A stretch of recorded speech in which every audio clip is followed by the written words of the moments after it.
చెందకూడదు electronic currency system గా వర్ణించబడింది. దీనికోసం వినియోగదారులు పనితీరు యొక్క రుజువును పరిష్కారాలతో పూర్తి చేయాల్సి ఉంటుంది. క్రిప్టోగ్రాఫికల్ గా కలిసి మరియు ప్రచురించబడింది. 2009లో మొదటి వికేంద్రీకృత క్రిప్టోకరెన్సీ బిట్కాయిన్ బహుశా మారు పేరు డెవలపర్ సతోషి నకమోటోచో సృష్టించబడింది. ఇది దాని ప్రూఫ్ ఆఫ్ వర్క్ స్కీమ్ లో మరియు క్రిప్టోగ్రాఫిక్ హాఫ్ ఫంక్షన్ ని ఉపయోగించింది. ఏప్రిల్ 2011లో వికేంద్రీకృత డిఎన్ఎస్ ను రూపొందించే ప్రయత్నంగా నేమ్ కాయిన్ సృష్టించబడింది. ఇది ఇంటర్నెట్ సెన్సార్షిప్ ను చాలా కష్టతరం చేస్తుంది. వెంటనే అక్టోబర్ 2011లో లైట్ కాయిన్ విడుదల చేయబడింది. ఇది SHA-256 కి బదులుగా స్క్రిప్ట్ ను హ్యాష్ ఫంక్షన్ గా ఉపయోగించింది. మరొక ప్రముఖ cryptocurrency peer coin proof of stake ను ఉపయోగించింది హైబ్రిడ్. ఆగస్టు 6, 2014 యూకే తన ట్రెజరీ క్రిప్టోకరెన్సీల అధ్యయనాన్ని ప్రారంభించిందని మరియు యూకే ఆర్థిక వ్యవస్థలో ఏ పాత్ర పోషించగలదని ప్రకటించింది. నియంత్రణను పరిగణించాలా వద్దా అనే దానిపై కూడా అధ్యయనం నివేదించాల్సి ఉంది. దీని తుది నివేదిక 2018లో ప్రచురించబడింది మరియు ఇది జనవరి 2021లో క్రిప్టో ఆఫ్సెట్లను మరియు స్టేబుల్ కాయిన్లపై సంప్రదింపులను జారీ చేసింది. జూన్ 2021లో ఎల్ సాల్వాడార్ బిట్కాయిన్ ను చట్టబద్ధమైన టెండర్ గా అంగీకరించిన మొదటి దేశంగా అవతరించింది. క్రిప్టోకరెన్సీని వర్గీకరిస్తూ అధ్యక్షుడు నయీబ్ బుకేలే సమర్పించిన బిల్లును ఆమోదించడానికి శాసనసభ 62 నుంచి 22 ఓట్లతో ఆమోదించింది. ఆగస్టు 2021లో బిట్కాయిన్ వంటి క్రిప్టోకరెన్సీలను గుర్తించి నియంత్రించేందుకు క్యూబా రిజల్యూషన్ 215ని అనుసరించింది. సెప్టెంబర్ 2021లో క్రిప్టోకరెన్సీకి అతిపెద్ద మార్కెట్ అయిన చైనా ప్రభుత్వం అన్ని క్రిప్టోకరెన్సీ లావాదేవీలను చట్టవిరుద్ధమని ప్రకటించింది. గతంలో చైనాలో మధ్యవర్తులు మరియు మైనర్ల కార్యకలాపాలను నిషేధించిన క్రిప్టోకరెన్సీపై అణచివేతను పూర్తి చేసింది.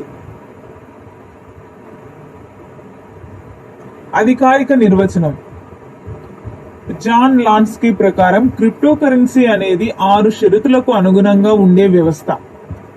ఫస్ట్ వన్, వ్యవస్థకు కేంద్రం అధికారం అవసరం లేదు. దాని రాష్ట్రం పంపిణీ చేయబడిన ఏకాభిప్రాయం ద్వారా నిర్వహించబడుతుంది. సిస్టమ్ క్రిప్టోకరెన్సీ యూనిట్లు మరియు వాటి యాజమాన్యం యొక్క అవలోకనాన్ని ఉంచుతుంది. నెక్స్ట్, కొత్త క్రిప్టోకరెన్సీ యూనిట్లను సృష్టించవచ్చో లేదో సిస్టమ్ నిర్వచిస్తుంది.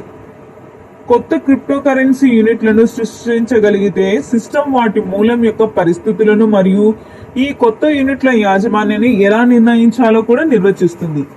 నెక్స్ట్ వన్, క్రిప్టోకరెన్సీ యూనిట్ల యాజమాన్యం ప్రత్యేకంగా క్రిప్టోగ్రాఫికల్ గా నిర్వహించబడుతుంది మరియు నిరూపించబడుతుంది కూడా.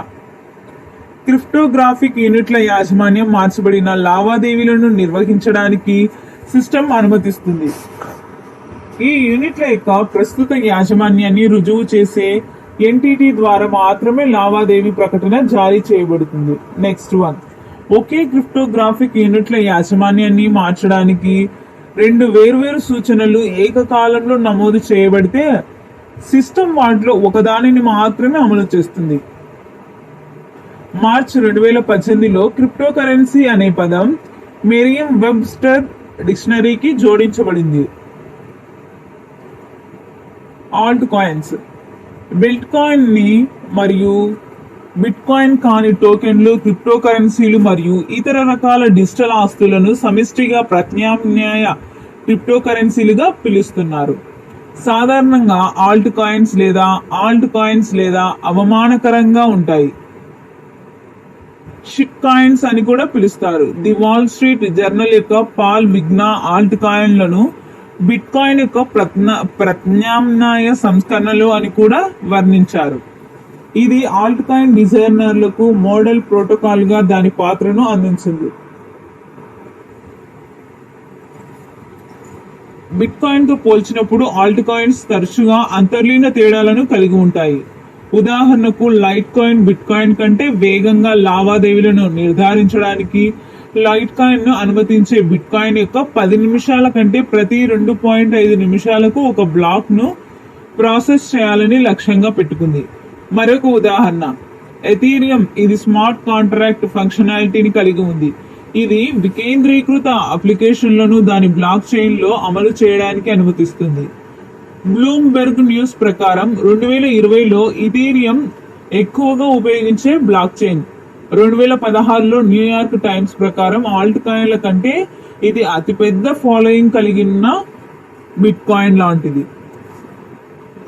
ఆల్ట్ కాయిన్ మార్కెట్లలో ముఖ్యమైన ర్యాలీలను తరచుగా ఆల్ట్ సీజన్ గా సూచిస్తారు. స్టేబుల్ కాయిన్స్ అనేది ఆల్ట్ కాయిన్స్. ఇవి స్థిరమైన కొనుగోలు శక్తిని నిర్వహించడానికి రూపొందించబడ్డాయి.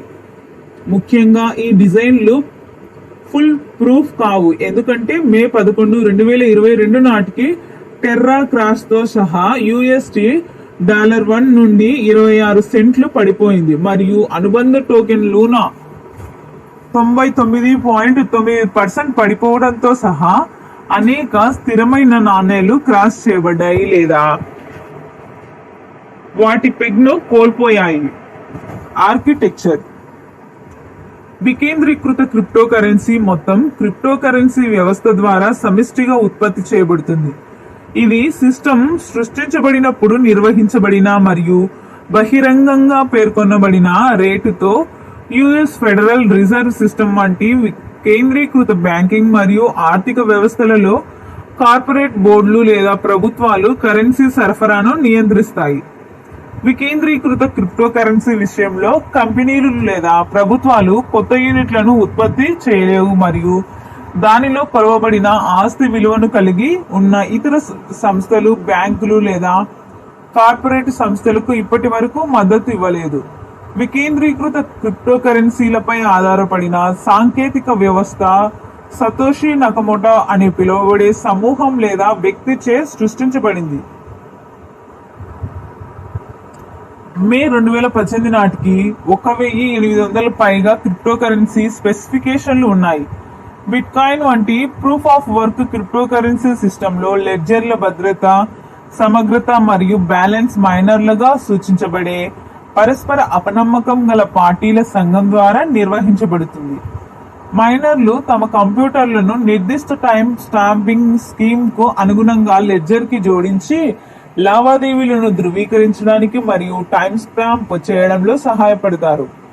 Proof of stake block chain లో లావాదేవీలు అనుబంధిత క్రిప్టోకరెన్సీని కలిగి ఉన్న వారిచే ధృవీకరించబడతాయి. కొన్నిసార్లు స్టాక్ పూల్స్ లలో కలిసి ఉంటాయి. చాలా క్రిప్టోకరెన్సీలు ఆ కరెన్సీ యొక్క ఉత్పత్తిని క్రమంగా తగ్గించడానికి రూపొందించబడ్డాయి. ఆ కరెన్సీ మొత్తానికి ఎప్పటికీ చలామణిలోనే ఉంటుంది. ఆర్థిక సంస్థల వద్ద ఉన్న సాధారణ కరెన్సీలతో పోలిస్తే లేదా చేతులు నగదుగా ఉంచబడినప్పుడు క్రిప్టోకరెన్సీలు చట్ట అమలు ద్వారా స్వాధీనం చేసుకోవడం చాలా కష్టం. Block chain. ప్రతి క్రిప్టోకరెన్సీ యొక్క నాణేల చెల్లుబాటు బ్లాక్ చైన్ ద్వారా అందించబడుతుంది. బ్లాక్ చైన్ అనేది నిరంతరంగా పెరుగుతున్న రికార్డుల జాబితా, బ్లాక్లని కూడా పిలుస్తారు. ఇవి క్రిప్టోగ్రఫీని ఉపయోగించి లింక్ చేయబడి మరియు భద్రపరచబడతాయి. ప్రతి బ్లాక్ సాధారణంగా హాష్ పాయింటర్ ను మునుపటి బ్లాక్ కి లింక్ గా కలిగి ఉంటుంది. టైం స్టాంప్ మరియు లావాదేవీ డేటా. డిజైన్ ద్వారా బ్లాక్ చైన్లు డేటా యొక్క సవరణకు అంతర్లీనంగా నిరోధకతను కలిగి ఉంటాయి. ఇది రెండు పార్టీల మధ్య లావాదేవీలను సమర్థవంతంగా మరియు ధృవీకరించదగిన మరియు శాశ్వత మార్గంలో రికార్డు చేయగల ఓపెన్ పంపిణీ చేయబడిన లెడ్జర్ గా ఉపయోగించడం కోసం బ్లాక్ చైన్ సాధారణంగా పీర్ టు పీర్ నెట్వర్క్ ద్వారా నిర్వహించబడుతుంది. ఇది బ్లాక్లను ధృవీకరించడానికి ఒక ప్రోటోకాల్ కు సమిష్టిగా కట్టుబడి ఉంటుంది. రికార్డు చేసిన తర్వాత అన్ని తదుపరి బ్లాక్లను మార్చకుండా ఏదైనా బ్లాక్లోని డేటాను పూర్వకాలంలో మార్చడం సాధ్యం కాదు. దీనికి నెట్వర్క్ మెజారిటీ యొక్క కలయిక చాలా అవసరం. బ్లాక్ చైన్లు డిజైన్ ద్వారా సురక్షితమైనవి మరియు అధిక బైజాంటైన్ ఫాల్ట్ టాలరెన్సీతో పంపిణీ చేయబడిన కంప్యూటింగ్ సిస్టమ్ కి ఉదాహరణ. కాబట్టి బ్లాక్ చైన్ తో వికేంద్రీకృత ఏకాభిప్రాయం సాధించబడింది.